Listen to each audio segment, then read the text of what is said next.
Hello! Magandang araw mga kasari-sari. Kamusta po kayo? Kamusta ang inyong negosyo? Ngayon ay napakainit dito sa amin sa totoo lang. Sobrang init talaga. Nahagard ng itsura na titintin ninyo. Bakit? Nag-sideline pa ako, nagluto ako ng pansit sa may kapitbahay namin dito. May birthday. So, isang bilao, 350 ang aking singil.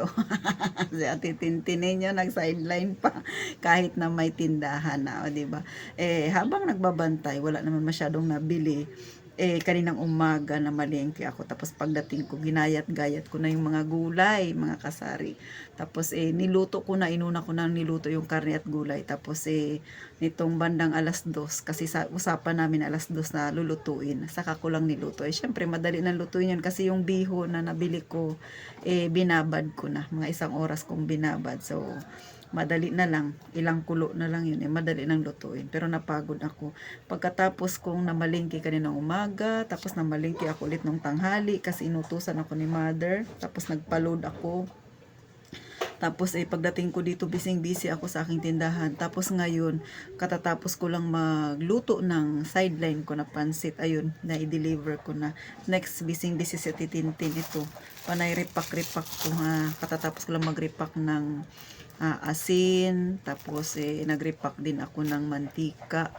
O, diba? Ano pa bang mga repakin ko? Katatapos ko lang mag-repack ng flour. Ngayon, ang re-repackin ko na naman. Ito na lang yung natira sa akin re-repackin. Ang konti lang binili ko. Margarine. At saka, ito yung pinakahuli. Kayo ba, mga kasari? Ganyan din ba kayo kabisi? Ha? Kahit naman hindi holiday, busy pa rin sa titintin. Sa mga wala pang tindahan dyan, ganyan kabisi ang isang may tindahan. Kung ang tindahan ninyo ay katulad sa akin, uso yung mga repak-repak, talaga namang busy kayong mga kasari. Kaya sa mga wala pang tindahan dyan na nagbabalak na magkaroon ng tindahan, ito yung payo na titintin.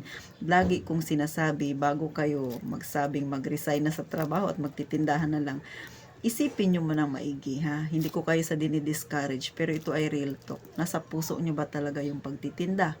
Ha? Sigurado kang tatagal ka ba sa pagtitinda? Kasi sa trabaho, kung papetik-petik ka minsan, same pa rin yung sasahurin mo. Pero sa tindahan mo, hindi pwedeng magpapetik-petik. Bakit?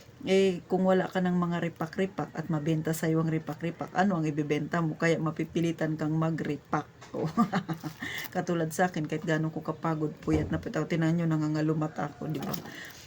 Ganun talaga, yun ang buhay tindahan natin, ha? Sa mga may tindahan dyan, alam na alam nila yan na nakakapagod talaga. Pero hindi ko kayo dinidiscourage yung sa mga wala pang tindahan dyan, ha? Sa mga nag-iisip na magkaroon ng tindahan, hindi pang di-discourage ito, kundi ini-encourage ko kayo na bago nyo pasukin ang buhay tindahan, make sure na handang-handa na, hindi lang ang bulsa, kundi ang isip at saka ang puso ninyo, pati yung katawan ninyo, di ba? Ready na kayo sa mga maraming mangyayaring kapaguran. Ganon mga kasari, ha? So, maiksing vlog lang ito. Pinapakita ko lang sa inyo kung gaano ka-busy ang isang may tindahan, mga kasari. Sa totoo lang, makalat pang aking tindahan ngayon, mga kasari, kasi katatapos ko nga lang magluto. Hinayaan ko lang siyang makalat yan. Bagamat na i-display ko na yung iba, pero yung iba hindi ko pa tapos i-repack, no? Kung makikita niyo, tinan niyo naman, no?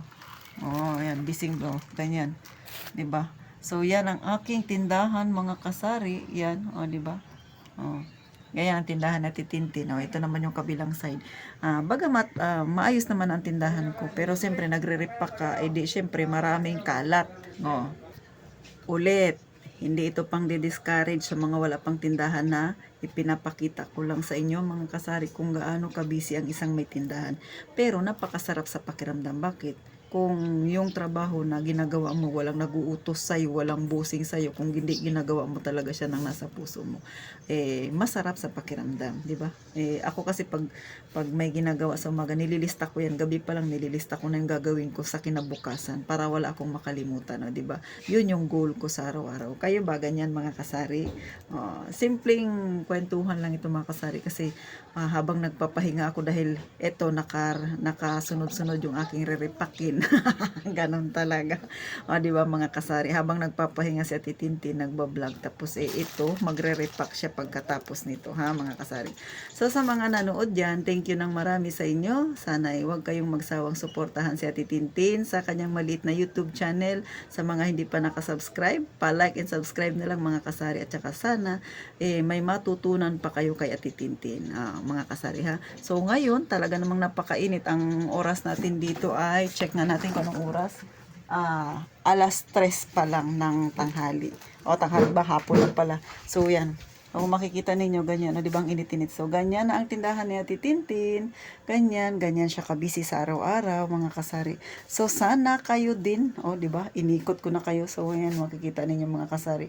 O, medyo, ano na. O, yan. Yan ang inyong makikita, di ba? Oh, ganyan sa harapan ko. Oh, busy si Ate Tintin. Yan ang harapan ng aking tindahan, punong-puno. Oh, 'di ba? Oh, may mga uling-uling pa kayong mga makikita diyan, nakasari. So, paano? Sana inatuwa kayo kahit paano kay Ate Tintin. May nakuha kayong kaunting tips, ha, mga kasari. So, sana wag kayong magsawa na suportahan ang aking channel. So, magpapaalam na muna ako. Mag-iingat kayong palagi, mga kasari.